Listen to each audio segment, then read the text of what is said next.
paar aastat tagasi osalesin ühel coachingu koolitusel ja seal oli üks harjutus, kus tuli ennast tutvustada siis kaaslastele paari omadussõnaga ja mina ütlesin: tere, minu nimi on kirg ja pühendumine.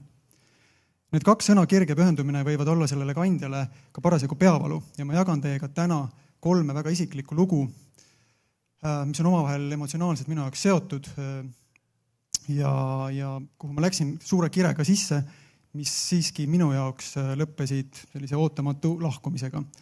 Ja neid olukordi võib võtta niimoodi, et see on läbikukkumine, aga võib võtta ka nii, et see on millegi sissejuhatus, et see sõltub väga sellest, kuidas me otsustame, mis tähenduse me talle anname. Viimaseid aastaid oma elust võiksime tegelikult kirjeldada, et see on nagu Ameerika mägedes sõitmine, kihutamine. Ja ma arvan, et me enamik teame, mis emotsiooni Ameerika mäed, mis tekitavad. Ja see üldjuhul tähendab lõbu, aga see võib olla ka väga parasjagu põrgu. Winston Churchill on öelnud, et if you are going through the hell, don't stop, keep moving. Ja ma tahangi läbi selle loo, mida ma teile ka räägin, julgustada, et alati on olemas väljapääs ja iga kogemus viib edasi. Ja esimene lugu on järgmine. Ma olin 16 aastat ühe meediaagentuuri juht, sellega kaasasutaja. Ettevõte läks väga hästi, ühel hetkel tehti sellele ostupakkumine, me müüsime selle ära, saime osaks Baltikumi suurimast meediagrupist. Mina jäin edasi ka väike osanikuks. Millegi 2-3 aastat ennem seda, enne lõppu, kui ma sealt ära tulin, hakkas mulle tunduma, et ma vajan uut väljakutset. Et kõik on kuidagi juba nähtud uni ja mu areng jääb kängu. See oli siis umbes 13 aastat, ma olin selle koha peal olnud. Tegin siis oma partneritele erinevaid ettepanekuid, kuidas mind võiks rakendada, mis mind ennast motiveeriks ja kuidas äri võiks arendada. Ja ma nägin ennast country managerina selles grupis. Ma kujutasin ette, kuidas me teeme mitu erinevat koridorifirmat ja avame erinevaid teenuseid. Ja see kõik tundus hästi põnev. Ja samal ajal hakkasin ma tegema oma olemasolevas töökohas selles ettevõttes, kus ma töötasin, ka ettevalmistusi selleks, et kui mind näiteks enam ei ole, et kes siis seda ettevõtet võiks edasi juhtida, et seal oleks oma juhtrühm. Ja on ju juhi üks ülesandeid see, et teha ennast nii-öelda mittevajalikuks ja naljaga pooleks võib öelda, et see õnnestus suurepäraselt. Asi, mille peale ma ei olnud nagu mõelnud, oli see, et ma tegelikult ei olnud enam ju lõplik otsustaja või ütleme selline oluline lõplik otsustaja, ütleme nii. Ma ei saanud võtta tegevjuhina suuromaniku rolli. Olgugi, et meil olid omavahel kõik väga head suhted partnerite vahel, siis nende arvates ei olnud tarvis nagu seda laadi muutusi teha, nii nagu mina ette panin. Ja mida siis sellises olukorras teha? Ühel hetkel hakkas mu partneritele tunduma, et mõistlikum on lahku minna. Aga see nüüd ei olnud küll see stsenaarium, mida ma ette köötsin ja mida ma tegelikult oleksin soovinud. Ma tundsin, et mulle tehakse liiga ja ainuke lohutus mulle oli see, et ma mõtlesin, et Steve Jobs sunniti ka kunagi oma firmast lahkuma. Nüüd see õppetund sellest esimesest loost minu jaoks oli see, muidugi ma tegin seda mõnda aega hiljem, et tuleb olla tänulik selle üle, mis sul on. Et me hakkame asjade väärtusest enda jaoks aru saama siis, kui see hakkab meilt käest ära libisema. Nüüd teine lugu. Teine lugu viib meid juba Postimehesse. Ma töötasin seal arendus- ja turundusdirektorina ja alustasin oma tööd 2. veebruaril Tartu rahu aastapäeval, aga see aasta kujunes minu jaoks kõike muud kui rahulikuks. Ma läksin sinna, sest kutsuti. Viime Postimehe uuele tasemele. Vinge. See oli vägev väljakutse. Teeme ära. Võtsin oma kire ja pühendumise kaasa ja sukeldusin 100% ülesandesse. Postimehel on ju Eesti ühiskonnas institutsioonilaadne mõju, aga iga organisatsioon vajab mingisugusel hetkel väikest värskendust, muutust ja seda oli tunda väljast, seda tegelikult peegeldati organisatsiooni seest. Ja enne kui see mõju hakkab organisatsioonis tegelikult ju välja paistma, tuleb teha kodus asjad korda. Ja mina oma ülesandena nägin väga paljuski seda, et inimesi inspireerida, innustada, nende eneseusku tõsta. Ja selleks sai võetud siis ette väiksemaid ja suuremaid tegevusi. Tegelesime sisekommunikatsiooniga, siseveeb sai loodud, arvamusplats selleks, et Postimehel on praegu 160. juubeliaasta, et kuidas teha veel paremat Postimeest, 160 mõtet kogusime kokku. Selle inspiratsiooni väljenduseks said ka 5-meetrised suured plakatid kõikidel seintel, kõikidel korrustel. Ja muuhulgas mõtlesime ka, et kuidas siis väljapoole kommunikeerida seda uuenevat Postimeest, et kuidas teha ta põnevamaks ja inspireerivamaks nii meeskonnale sisse kui ka inimestele välja, et ta kannaks seda ambitsiooni. Ja me jõudsime koos ühe sellise sõnumini, mis seda väljendas, see oli kõik on võimalik. Ja sellele kirjutas alles kogu nagu juhtkond ja suurem osa toimetusest, sest ka nende roll on hästi oluline, et see mõju hakkaks, et see sõnum väljapoole paistaks. Aga mida aeg edasi kampaaniale lähemale, siis hakkas tunduma, et see lahendus tahetakse teha turvalisemaks ja pisemaks nii sõnumi, lahenduse kui ka sõnumi mõttes. Ja on ju nii, et kui autol rattad ära võtta, siis ta on auto, aga temast ei ole väga palju kasu. Et igas sellises olukorras igal eestvedajal või projektijuhil on hästi suur väljakutse, et kuidas siis selles olukorras käituda. Ja ma viisin selle kampaania lõpuni, aga see maksis mulle mu töökoha. Et miks see nii läks?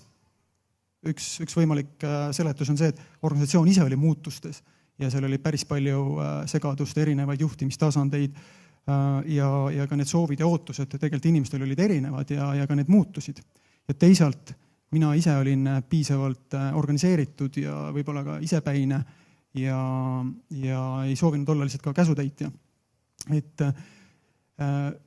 mis õppetunni ma sellest olukorrast enda jaoks kaasa võtsin, oli see veendumus, et sa ei saa olla keegi teine. Et sa pead uskuma sellesse, mida sa teed ja olema sina ise. Eriti sellises olukorras, kus ümberringi on ka veel parasjagu kaost ja segadust. Nüüd kolmas lugu. Kolmas lugu viib mind professionaalses plaanis kõige kõrgemale, kus ma ka olen olnud, aga samal ajal ka kõige madalamale, kus ma olen eales olnud. Ja ütleme siis mõnda aega peale seda, kui ma olin Postimehest turundusjuhi koha pealt lahkunud, hakati otsima ka Postimehele uut tegevjuhti. Ja mingil hetkel protsessi käigus pakkusin ma ka enda kandidatuuri välja, kuivõrd ma olen professionaalse ettevalmistusega juht. Ma leian, mul oli arusaam sellest alast, ma tundsin seda meeskonda ja mul oli äärmiselt kõrge motivatsioon. Ja kirjutasin oma nägemuse, see nägemus leidis heakskiitu, mind valiti sellele kohale. Ma olin ääretult õnnelik, uhke, tänulik. Ma sain sellel kohal olla 3 nädalat. Mis juhtus, küsite? Keeruline vastata. Võimalik, et mu nägemus ei leidnud meeskonna heakskiitu. Võimalik, et ma olin liiga innukas. Aga võimalik, et asi ei olnud üldse minus.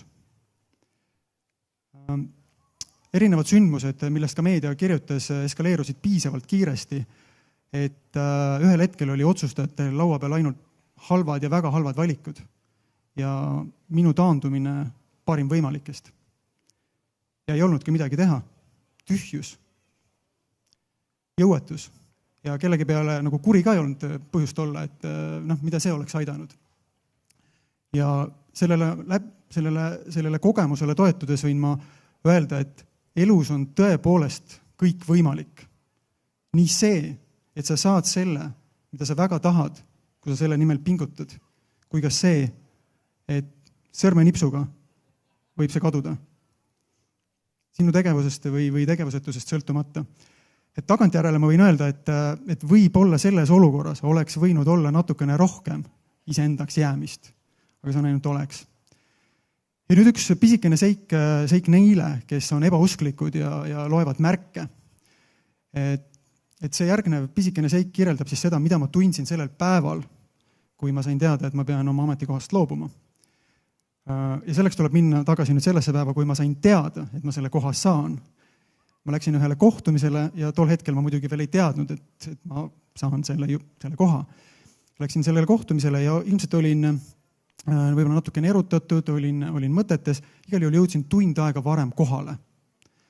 Ja panin põmakama energilise sammuga vastu klaasust niimoodi, et mul isegi esihambad valutasid. Otsa esine oli kergelt marraskil ja sinna tekkis üsna kiiresti pisike muhk. Ja see obadus oli niivõrd tugev, et hetkeks ta nagu hakkas juba teadus kaduma, aga ma jäin püsti.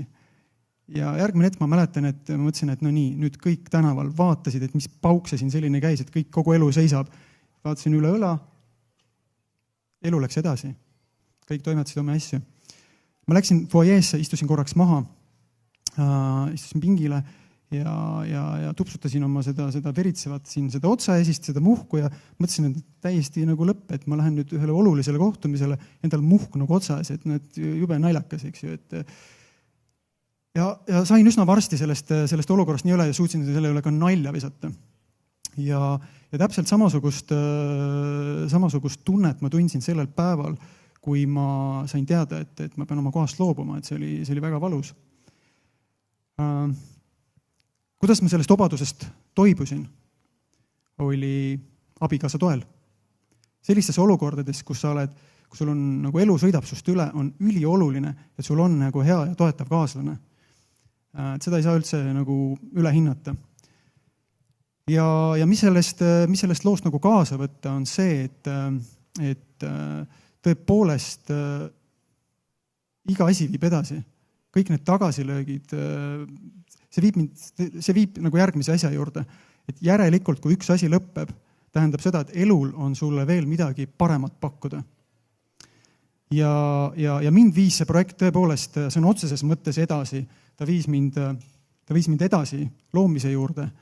Ja kui te küsite mu käest, et kas ma nüüd olen sellel Ameerika mäel kuskil horisontaalis või olen ma tõusul või olen ma languses, ma ei tea.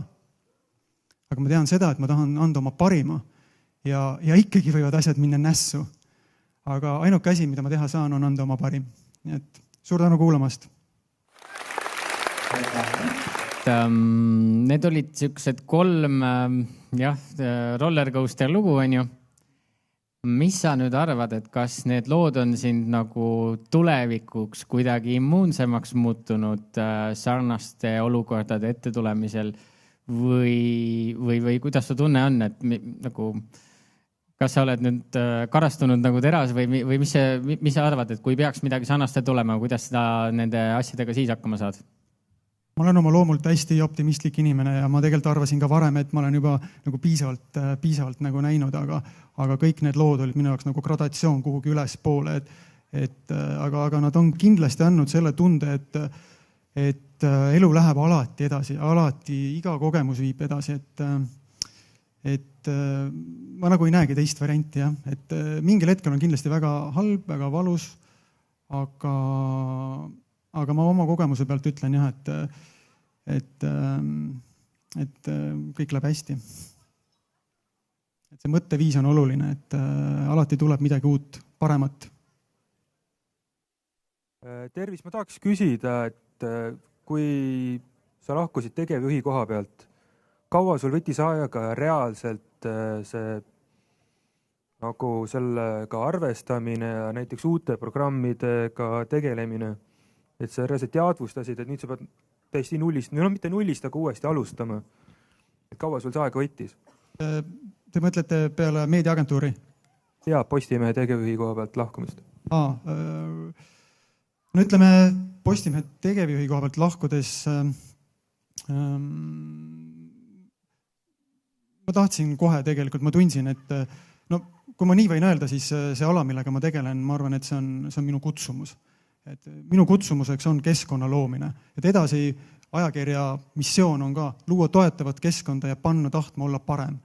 Et see on see, mida ma selle projektiga taotlen läbi erinevate teemade ja Postimehe, ma olen enne Postimehest tegelikult võib-olla oma eelmises elus, ütleme 20 aastat tagasi ka ajakirjaniku tööd teinud, olnud reporter. Ma ei ole küll seda ala õppinud, aga ma olen töötanud nii teles, raadios kui ajalehes ja ma mõnes mõttes jõudsin uuesti nagu tagasi oma esimeste tööde juurde ja lihtsalt see kuidagi pani mind tahtma selle asjaga tegeleda, et ma valmistasin seda ette projekti umbes aasta, enne kui ma sellega nii-öelda avalikkuse ette tulin. 21. septembril muuseas saab edasi 1 aastaseks, nii et aasta otsa tegelesin, jah. Ma veel viimase asjana küsin, et siin see võib juhtuda kõigiga, et me oma töö kaotame, et mis see tavaliselt ei saa nii öelda, et mis tavaliselt, aga ütleme need 3 juhtumit, et mis on üldjuhul esimene asi või reaktsioon olnud, mis sa siis teinud oled pärast seda, kui sa oled lahkunud sellelt pigem mitte eriti meeldivalt vestluselt? Anna mõni soovitus, kui mind peaks näiteks esmaspäeva ees ootama, mis teha tuleb? Loe edasi, seal on paar lugu selle kohta, ma arvan. Aitäh. Meil on üks küsimus veel. Mina tahaks küsida, et kas see kampaania, mis maksis töökoha, oli see, et kõik on võimalik, tuumaplahvatus. Mis see üldse tähendas? No selle kampaania, selle sõnumi mõte oli see, et me näitame läbi erinevate maailma muutnud sündmuste seda, et tõepoolest kõik ongi võimalik. Alates sellest, et mootorsõiduk tõuseb õhku, esimene kloonitud lammas, tuumaenergiani, eks ju. Et see kõik ongi võimalik ja et Postimees toob kõik need maailma muutnud sündmused Eesti lugejani täpselt samaväärselt ja ambitsiooniga, nagu BBC või CNN seda teevad. Et see oli põhimõtteliselt see sõnum ja see emotsioon, mida me soovisime siis öelda.